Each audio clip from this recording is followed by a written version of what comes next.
बोलिए भारत माता की, भारत माता की। बहुत बहुत धन्यवाद। हमारे उत्तराखंड के कर्मठ और क्रियाशील मुख्यमंत्री श्री पुष्कर सिंह जी धामी और यहां के प्रदेश अध्यक्ष और राज्यसभा सांसद श्री महेंद्र भट्ट जी,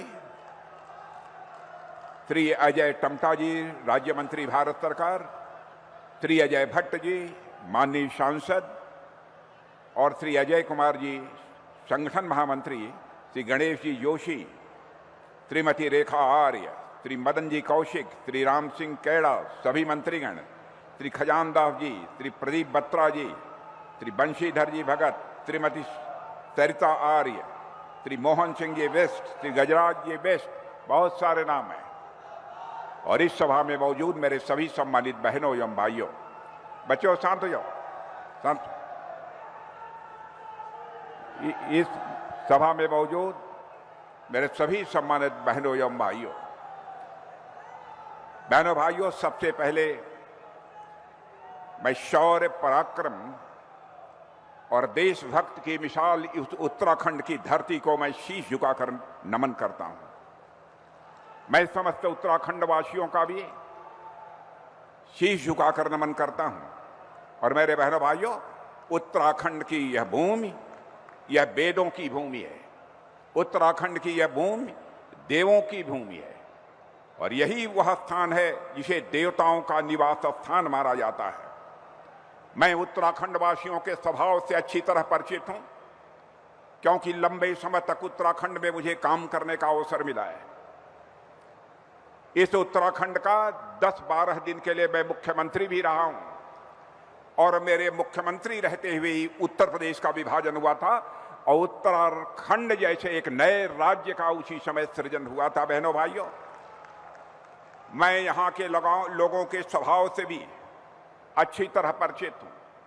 उत्तराखंड के लोग स्वभाव से बहुत ही सौम्य होते हैं, लेकिन मैंने जब देखा है, जरूरत जब भी पड़ी तो स्वभाव से सौम्य होने के बावजूद इनके स्वभाव में पर्वत की अटलता हमको देखने को मिलती है और हिंदुस्तान के किसी राज्य के लोगों में यह पर्वत की अटलता देखने को मिलती है। तो मेरे बहनों भाइयों, यह हमारे उत्तराखंड के बहनों भाइयों के स्वभाव में देखने को मिलती है। यह देवभूमि उत्तराखंड आस्था, अध्यात्म और संस्कृति की भूमि है। यहाँ की पवित्र धरती और यहाँ का कण कण में मानता हूं हमारे देश की आध्यात्मिक चेतना को एक नई ऊर्जा देने का काम करता है। और मेरे बहनों भाइयों, यह भूमि सदियों से ऋषियों की धरती रही है, मुनियों की धरती रही है और भारत के अंदर किसी को तपोस्थली के रूप में देखा जाता है तो हमारी उत्तराखंड धरती को तपोस्थली के रूप में देखा जाता है। मैं जानता हूं उत्तराखंड के बारे में, यहां ज्ञान, साधना और संस्कार की परंपरा केवल उत्तराखंड के लोगों को ही नहीं बल्कि पूरे राष्ट्र को यह एक दिशा देने का काम करती है। और आज यह जो सभा आयोजित की गई है, उत्तराखंड के कर्मठ मुख्यमंत्री श्री पुष्कर सिंह जी धामी के 4 वर्ष का कार्यकाल पूरा करने के बाद यह सभा यहां पर आयोजित की गई है। जब पुष्कर सिंह जी धामी बोल रहे थे, गंभीरतापूर्वक मैं उनकी बातों को सुन रहा था, समझने की यह कोशिश कर रहा था। पुष्कर सिंह धामी यहां के मुख्यमंत्री बनने के बाद उत्तराखंड के लोगों के लिए, उत्तराखंड के विकास के लिए उन्होंने क्या क्या कदम उठाए हैं। बहनों भाइयों, पुष्कर धामी को सुनने के बाद मैं कह सकता हूं, चुनाव के दौरान तो इन्हें मैंने कहा था कि देख लीजिएगा, कोई जीतेगा तो पुष्कर धामी के नेतृत्व में ही यह भारतीय जनता पार्टी जीतेगी। और आपने देखा कि उस समय भारतीय जनता पार्टी ने उत्तराखंड में स्पष्ट बहुमत हासिल करने में कामयाबी हासिल की थी। उस समय चुनाव का समय था। एक सार्वजनिक सभा में संबोधित करते हुए मैंने कह दिया था यदि हमको पुष्कर धामी के बारे में कुछ कहना हो तो मैं कह सकता हूं, हमारा धामी यह साधारण धामी नहीं है, बल्कि हमारा धामी यह धाकड़ धामी है।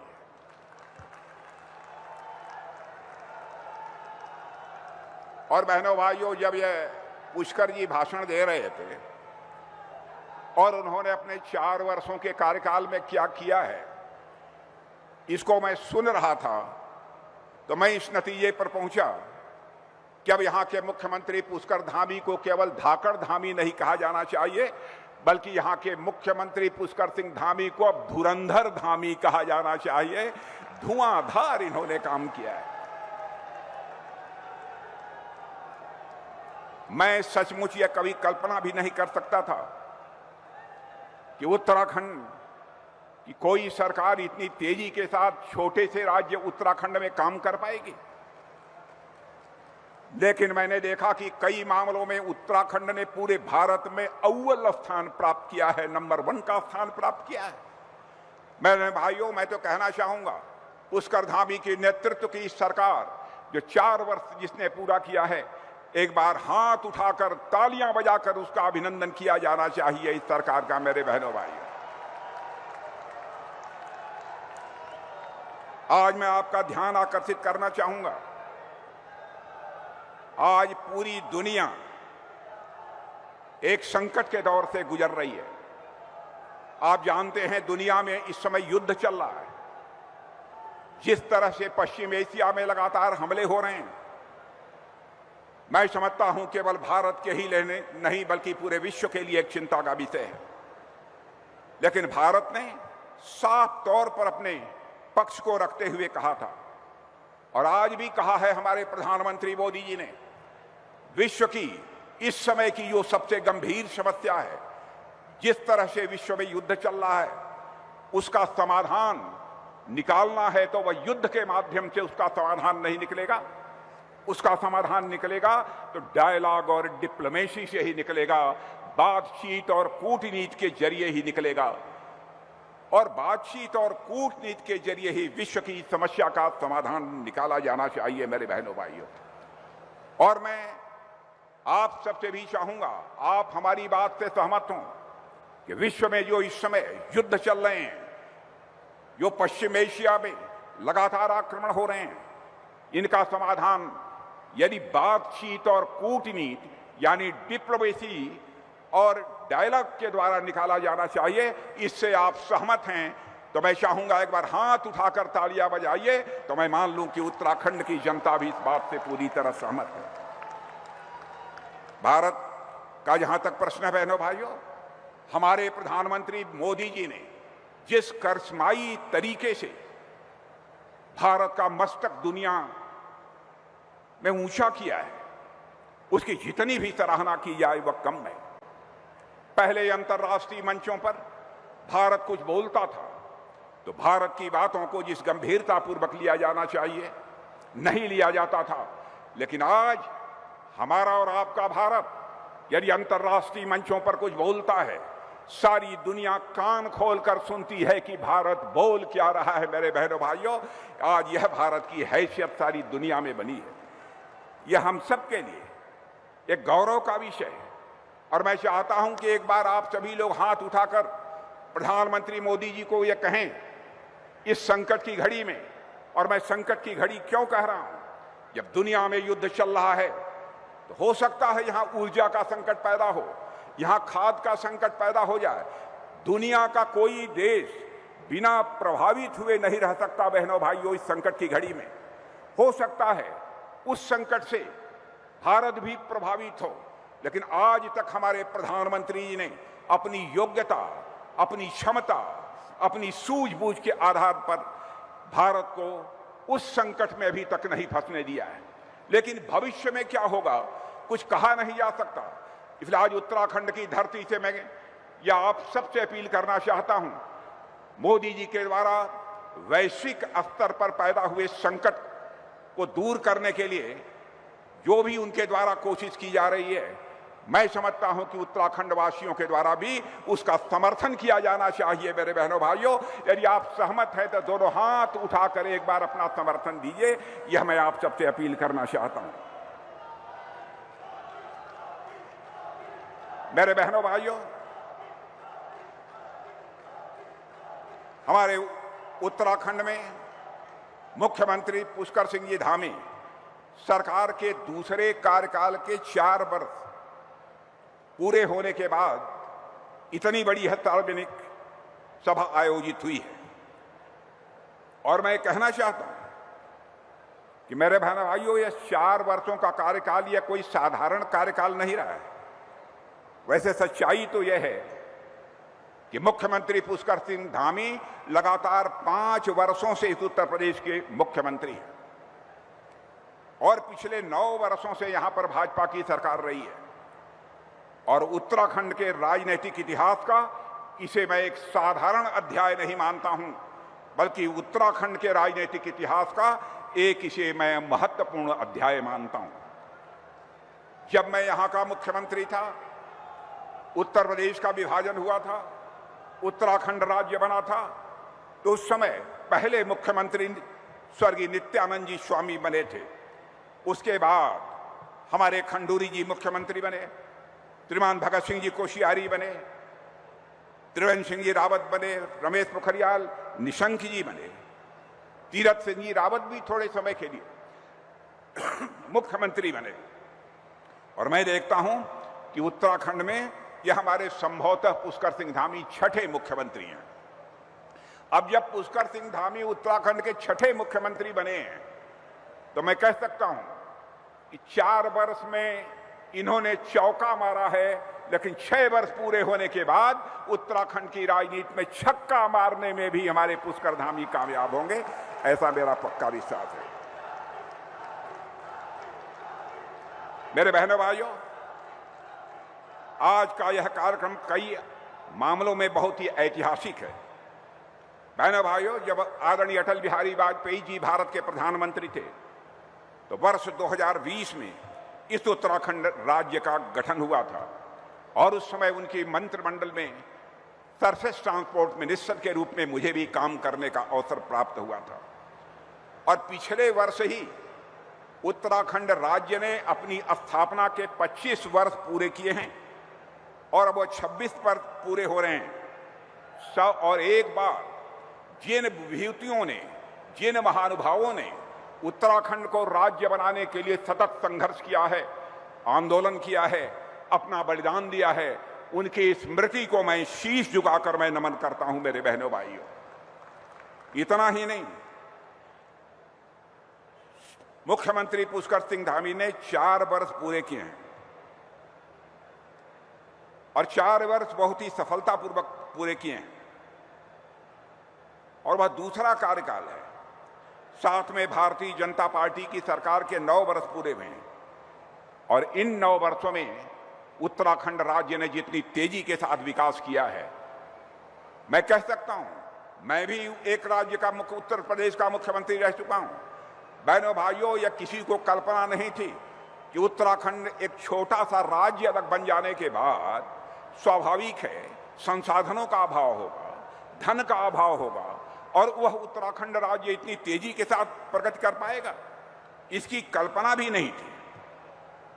लेकिन जब मैं यहां देखता हूं, चाहे वह बुनियादी ढांचों का विकास हो, चाहे वह पर्यटन को नई दिशा और नई गति देने का मामला हो, चाहे यहां के नौजवानों को रोजगार का अवसर मुहैया कराने का मामला हो, या यहां पर महिलाओं के सशक्तिकरण का मामला हो, पुष्कर सिंह धामी ने करिश्माई काम यहां पर किया है। मेरे बहनों भाइयों, और मैं कह सकता हूं, हमारे प्रधानमंत्री से नरेंद्र मोदी जी के मार्गदर्शन में राज्य सरकार के समर्पित प्रयासों से उत्तराखंड आज अध्यात्म और आधुनिकता के सुंदर संगम के साथ देश के विकास में अपनी महत्वपूर्ण भूमिका का निर्वाह कर रहा है। बहनों भाइयों, आप जानते हैं, आप ही नहीं जानते, पूरा भारत जानता है, उत्तराखंड एक देवभूमि है, उत्तराखंड यह तपोभूमि है और देवभूमि और तपोभूमि होने के साथ साथ इस हिंदुस्तान में कोई भूमि वीर भूमि के रूप में जानी जाती है तो उत्तराखंड की भूमि ही वीर भूमि के रूप में जानी जाती है। यह जब भी देश की सीमाओं की सुरक्षा की बात आती है, हमारे उत्तराखंड के भाई बहन देश की सीमाओं की सुरक्षा करने में जहां बलिदान भी देने की आवश्यकता होती है उसमें वो पीछे नहीं रहती। हमारे प्रधानमंत्री के नेतृत्व में केंद्र सरकार ने पूर्व सैनिकों के लिए जो बहुत पुरानी मांग थी 1 रैंक 1 पेंशन, प्रधानमंत्री बनते ही चुटकी बजाकर उसे बहनों भाइयों पूरा किया है। लेकिन मैं यहां की सरकार, पुष्कर सिंह धामी जी की सरकार को मैं बधाई देना चाहता हूं। उन्होंने हमारे पूर्व सैनिकों की, हमारे शहीदों के परिजनों की जो चिंता की है उसके लिए मैं उत्तराखंड सरकार के प्रति आभार व्यक्त करना चाहता हूं।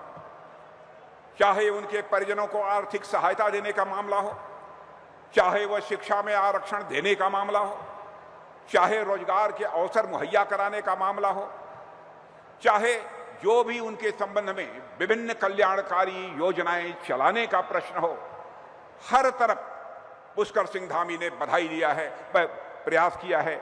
इसके लिए मैं उन्हें हार्दिक बधाई देता हूं। यह कोई छोटी बात नहीं है। उत्तराखंड सरकार ने परमवीर चक्र से सम्मानित जवानों की अनुग्रह राशि जो केवल 50 लाख रुपए हुआ करती थी उसको बढ़ाकर 3 गुना 1.5 करोड़ करने का काम किया है। तो हिंदुस्तान में केवल उत्तराखंड की सरकार ने किया है। मेरे बहनों भाई, देश की रक्षा के लिए अपना सर्वस्व न्यौछावर कर देने वाले सैनिकों के सम्मान में सैन्य धाम का निर्माण यदि कहीं पर हुआ है तो पुष्कर सिंह धामी के आने के बाद इस उत्तराखंड की धरती पर हुआ है। मेरे बहनों भाई, हमारी सरकार का जहां तक प्रश्न है, हमारी सरकार तीर्थ यात्रियों के धाम के लिए यहां पर 4 धाम ऑल वेदर रोड प्रोजेक्ट बनवाई है। कुछ पर काम चल रहा है और यह पुष्कर धामी के आग्रह पर हमारे प्रधानमंत्री मोदी जी ने यह पहल की। उत्तराखंड के विकास और श्रद्धालुओं की सुविधा के लिए मैं मानता हूं 4 धाम ऑल वेदर रोड प्रोजेक्ट एक ऐतिहासिक कदम है। इसके अंतर्गत बहुत सारा काम हो चुका है, बहुत कुछ किया जा रहा है। पहले यात्रियों को जोखिम भरी पतली पतली सड़कों से यात्रा करनी पड़ती थी और जाकर इन धामों पर अपने आराध्य का दर्शन करने का यह अवसर प्राप्त होता। बहनों भाइयों, अब इस परियोजना के माध्यम से सुरक्षित और हर मौसम में चलने योग्य सड़कों का निर्माण किया जा रहा है। इससे स्वाभाविक है कि श्रद्धालुओं की यात्रा बहुत ही सुगम होगी और केवल सुगम ही नहीं होगी बल्कि सुरक्षित भी होगी। इतना ही नहीं होगा, स्थानीय व्यापार भी बढ़ेगा, रोजगार के नए अवसर भी मिलेंगे और उत्तराखंड की इकोनॉमी, उत्तराखंड की अर्थव्यवस्था को भी एक नई गति मिलेगी। उत्तराखंड की अर्थव्यवस्था को एक नई दिशा मिलेगी। मुख्यमंत्री पुष्कर धामी के मेहनत और समर्पण के कारण बहनों भाइयों, आज मैं कह सकता हूं, सारे देश में घूमता हूं, दुनिया में भी जाता हूं, मैं कह सकता हूं उत्तराखंड आज विकास के रास्ते पर उत्तराखंड तेजी से अपने कदम बढ़ा चुका है और उत्तराखंड को एक विकसित राज्य बनने से अब कोई रोक नहीं सकता है। आज उत्तराखंड में इंफ्रास्ट्रक्चर के क्षेत्र में जो बदलाव दिख रहा है वह अभूतपूर्व है। बहनों भाई, आज उत्तराखंड की कनेक्टिविटी बढ़ रही है। राज्य में 2 लाख करोड़ रुपए से अधिक की परियोजनाओं पर काम चल रहा है। मुझे आश्चर्य हुआ, उत्तराखंड जैसे छोटे राज्य में 2 लाख करोड़, 150 करोड़ नहीं, 2 लाख करोड़ रुपए से अधिक की परियोजनाओं पर इस समय काम चल रहा है। अब मैं एक आंकड़ा आपके सामने रखना चाहता हूं। 2009 से 2014 के दौरान यहां पर जो रेलवे की परियोजनाएं थी उन पर औसतन केवल 187 करोड़ रुपया प्रतिवर्ष खर्च होता था। और आज मैं आपको बताना चाहता हूं पहले 187 करोड़ इन रेल परियोजनाओं पर खर्च होता था और आज यह बढ़कर 4,500 करोड़ तक पहुंच गया है मेरे बहनों भाइयों। यह कोई सामान्य उपलब्धि नहीं है। आप जानते हैं ऋषि प्रयाग कर्णप्रयाग रेल परियोजना की क्या प्रगति है।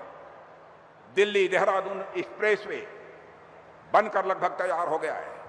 गौरी कुंड, केदारनाथ और गोविंद घाट हेमकुंड साहिब रोपवे का शिलान्यास भी हो चुका है। बहनों भाइयों, सचमुच इस डबल इंजन की सरकार ने जिस तरीके से उत्तराखंड को विकास के रास्ते पर आगे बढ़ाया है, उसकी जितनी भी सराहना की जाए वह कम है। मैं मानता हूं कि यह उत्तराखंड की धरती मेरे बहनों भाइयों केवल देवभूमि ही नहीं है, बल्कि नारी शक्ति की यह पावन भूमि भी है। उत्तराखंड की धरती,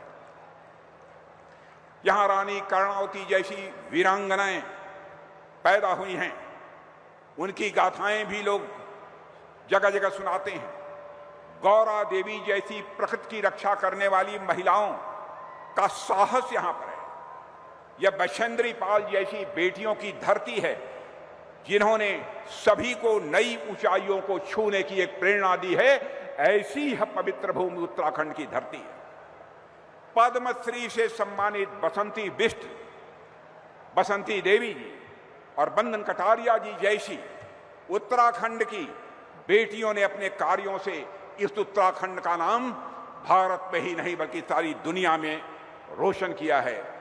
स्वाभाविक रूप से इससे महिला सशक्तिकरण का संदेश सारे भारत को जाता है। मेरे बहनों भाइयों, मुख्यमंत्री श्री पुष्कर धामी के नेतृत्व में आज उत्तराखंड महिला सशक्तिकरण की दृष्टि से तेजी से आगे बढ़ रहा है। मुझे यह जानकर बेहद प्रसन्नता हुई कि सरकारी कामकाज में भी, सरकारी सेवाओं में भी लगातार यहां पर निरंतर महिलाओं की भागीदारी बढ़ रही है और यहां पर महिलाओं को 33% आरक्षण देने का काम भी यहां की सरकार ने किया है। मैं समझता हूं यह कोई सामान्य बात नहीं है। इसके लिए भी मुख्यमंत्री धामी जी बधाई के पात्र हैं। बहनों भाइयों, इस उत्तराखंड सरकार ने 19,500 करोड़ से अधिक का जेंडर बजट प्रस्तुत किया है महिलाओं के लिए, जो पिछले साल से लगभग 2,700 करोड़ रुपया अधिक है। कई ऐसी योजनाएं उन्होंने प्रारंभ की है। मैं सारी योजनाओं के विस्तार में नहीं जाना चाहता। एक सबसे बड़ा काम, जिस समय इस आजाद भारत में भारतीय जनसंघ के रूप में हम लोगों ने अपनी राजनीतिक यात्रा प्रारंभ की, हमारे नेता उस समय के पंडित श्यामा प्रसाद मुखर्जी भी कहा करते थे, पंडित दीनदयाल उपाध्याय जी भी कहा करते थे, जिस दिन हमको भारत की संसद में स्पष्ट बहुमत मिलेगा, बहनों, जिस दिन हमको सरकार हमारी बन जाएगी, हम यूनिफॉर्म सिविल कोड, समान नागरिक संहिता लागू करेंगे। लेकिन आप सब सौभाग्यशाली है बहनों भाइयों, यहां पुष्कर धामी के नेतृत्व की राज्य सरकार ने ऐसा करिश्मा किया कि समान नागरिक संहिता लागू करने के मामले में उत्तराखंड हिंदुस्तान का नंबर 1 राज्य बन गया है। मेरे बहनों, मैं मानता हूं यह साहसिक कदम भी है और साथ ही सूझबूझ का भी कदम है। और मैं कहना चाहता हूं, भारतीय जनता पार्टी का प्रश्न है, बहनों भाइयों, राजनीति तो सारी राजनीतिक पार्टियां करती हैं, लेकिन हम राजनीति केवल सरकार बनाने के लिए नहीं करते हैं। हम राजनीति करते हैं तो देश बनाने के लिए राजनीति करते हैं, समाज बनाने के लिए राजनीति करते हैं। दूसरे राजनीतिक पार्टियों में और हमारी राजनीतिक पार्टी में सबसे बड़ा अंतर यही है। और बहनों भाइयों, चूंकि हमारी उत्तराखंड देवभूमि है, हमारी आस्था और संस्कृति का भी यह केंद्र है, इसे सुरक्षित रखना, इसकी पवित्रता को बनाए रखना, यह बहुत आवश्यक है। और मैं सभी उत्तराखंड वासियों से अपील करना चाहता हूं, उत्तराखंड को हमें सुरक्षित भी रखना है और इसकी पवित्रता को भी हमको बनाए रखना है। इसलिए मैं मुख्यमंत्री धामी जी को बधाई देना चाहता हूं। उनके नेतृत्व ने, हमारी सरकार ने स्पष्ट संदेश दे दिया है, अवैध घुसपैठ करने वालों के लिए उत्तराखंड में अब कोई जगह नहीं है। मेरे बहनों,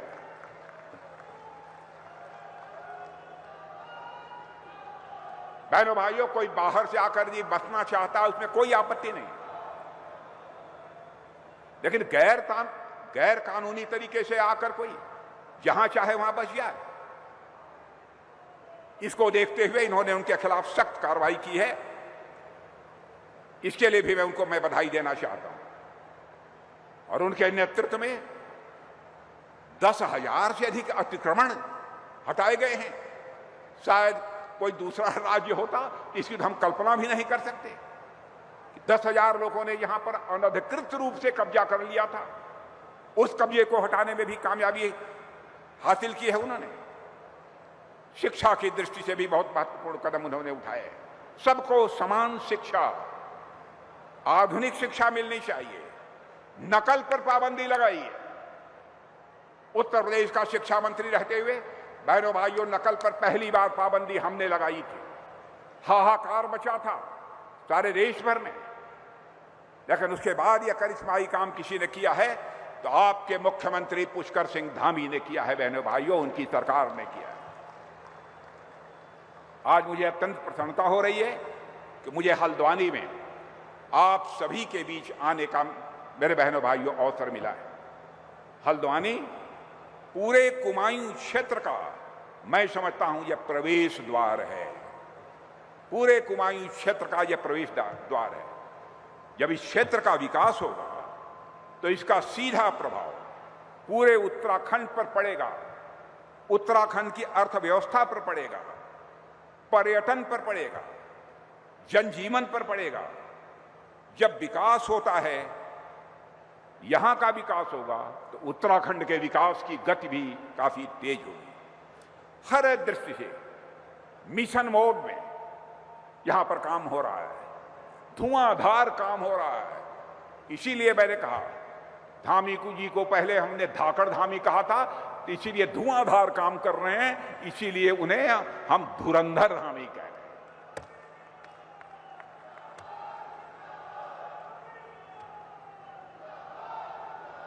मानसखंड कॉरिडोर योजना की शुरुआत की है।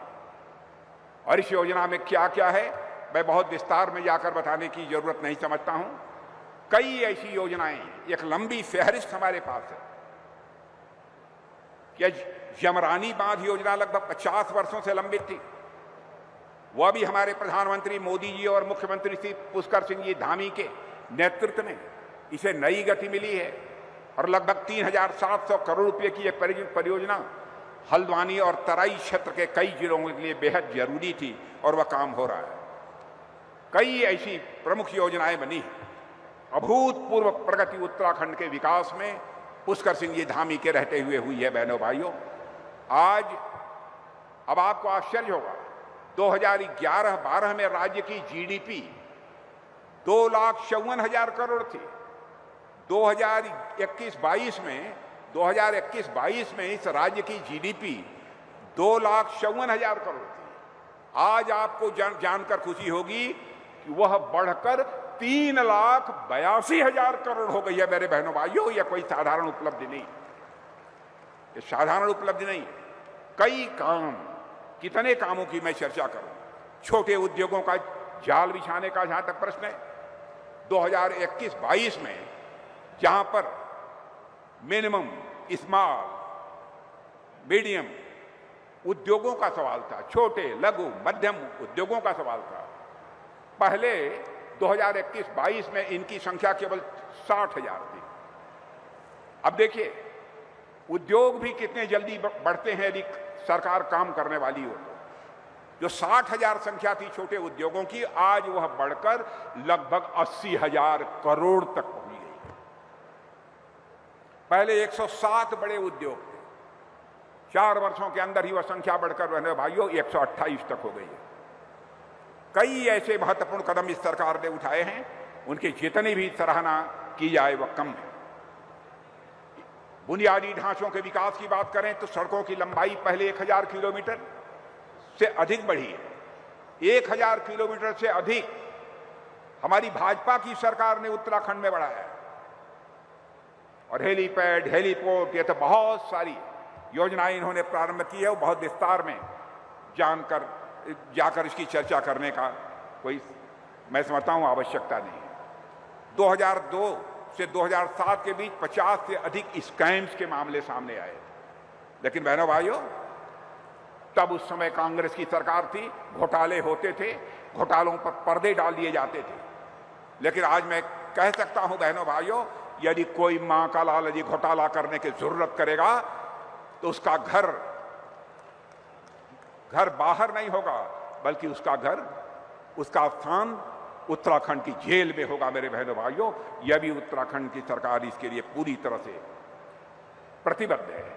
200 से अधिक भ्रष्टाचारियों को सलाखों के पीछे पहुंचाकर उत्तराखंड की सरकार ने यह स्पष्ट संदेश दे दिया है, कानून से ऊपर कोई नहीं है, चाहे वह कितना भी प्रभावशाली क्यों न हो।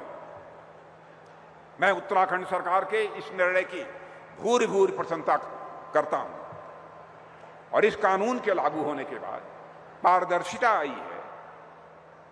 और आपने देखा होगा, परीक्षा में पारदर्शिता के कारण अब परीक्षाएं ठीक तरीके से संपन्न हो रही हैं। यह भी बहुत बड़ा काम किया है। ऐसे देखा जाए, बहुत सारे काम हमारी सरकार ने किया। योग ध्यान की दृष्टि से भी उत्तराखंड की सरकार ने काम किया।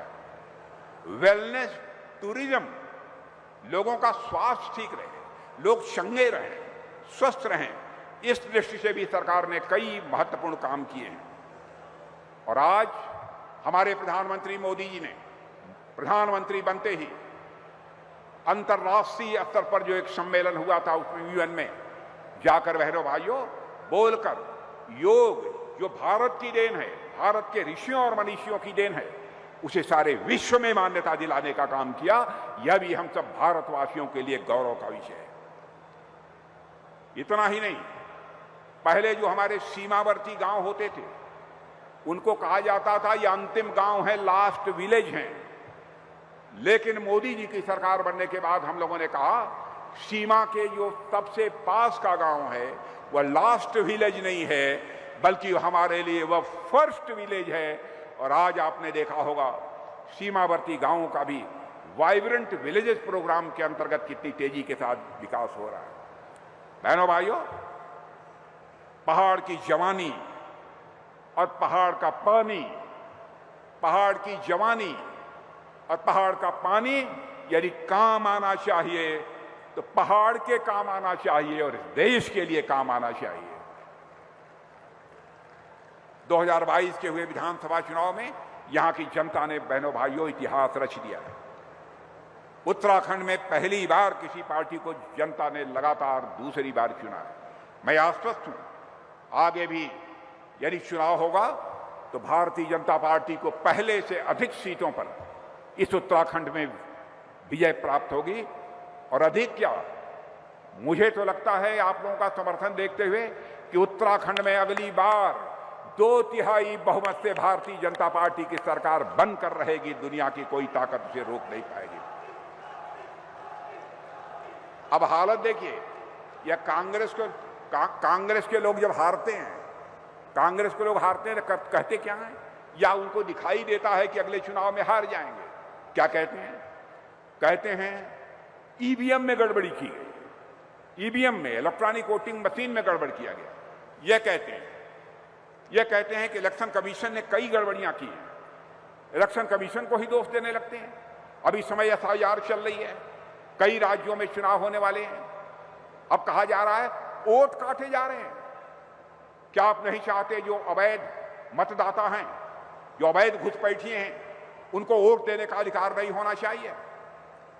जिन्होंने गलत तरीके से अपना नाम डाल रखा है, दूसरे देश के रहने वाले लोग हैं, भारत में घुसपैठिए के रूप में आए हैं, उनका नाम मतदाता सूची में क्यों रहना चाहिए? इस सवाल का भी उनके पास कोई जवाब नहीं है मेरे बहनों भाई। लेकिन जब होता है तब सरकार के ऊपर उंगली उठाते रहते हैं और हमारी संवैधानिक संस्थाओं के ऊपर भी बराबर ये सवालिया निशान लगाने की कोशिश करते हैं। कभी सीएजी के ऊपर लगाते हैं, कभी इलेक्शन कमीशन के ऊपर लगाते हैं, कभी ईडी पर लगाते हैं। माने अपने को ठीक करो, आप प्रयत्न करो, आप ईमानदार बनने की कोशिश करो। दुनिया की कोई ताकत नहीं है जो आपको छू सके। अनावश्यक दूसरों के ऊपर आरोप लगाकर अपने आरोपों से लोगों का ध्यान भटकाना आप चाहते हो? बहनों भाइयों, यह नहीं चलेगा। इसलिए मैं कहना चाहता हूं कि अब आज यह आप लोगों की भीड़ देखने के बाद मेरे बहनों भाइयों, हल्द्वानी में मैं पहले भी आया हूं, लेकिन आज जैसी भीड़ मैंने हल्द्वानी में देखी है, इसके पहले मैंने कभी नहीं देखी है।